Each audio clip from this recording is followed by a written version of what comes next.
Praise the Lord. Welcome back to our channel Kids Aiding. இன்றைய வேதவசனம் August 14.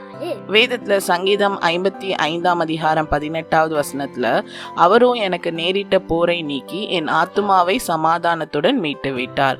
நம்மளோட லைஃப்ல வந்துட்டு எப்படி போர்க்களத்துல போர்கள் நடக்குதோ அதே மாதிரி தான் நம்மளோட லைஃப்லயும் அநேக போராட்டங்கள் இருக்கும். ஒவ்வொருத்தரோட போராட்டங்கள் ஒவ்வொரு மாதிரி இருக்கும். ஆனால் நீங்கள் என்ன போராட்டம், கஷ்டங்கள், கவலைகள் நிறைந்த பாதையில் நீங்கள் இருந்தீங்கனாலும் உங்களோட ஆண்டவர் இருக்காங்க.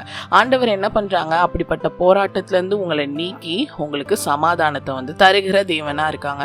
ஒருவேளை உங்களோட வாழ்க்கையில் ஒரு பெரிய கஷ்டத்தை நீங்கள் ஃபேஸ் பண்ணிகிட்ருக்கீங்க, ஒரே போராட்டமாக என்னோட வாழ்க்கை இருக்குது, சமாதானமே இல்லை அப்படின்னு சொல்லி நினச்சிட்டு இருந்தீங்கன்னா ஆண்டவரிடத்துல கிட்டி சேருங்க. ஆண்டவர் உங்களோட போராட்டங்கள், கஷ்டங்கள் எல்லாவற்றையும் நீக்கி உங்களுக்கு சமாதானத்தை தருவாங்க.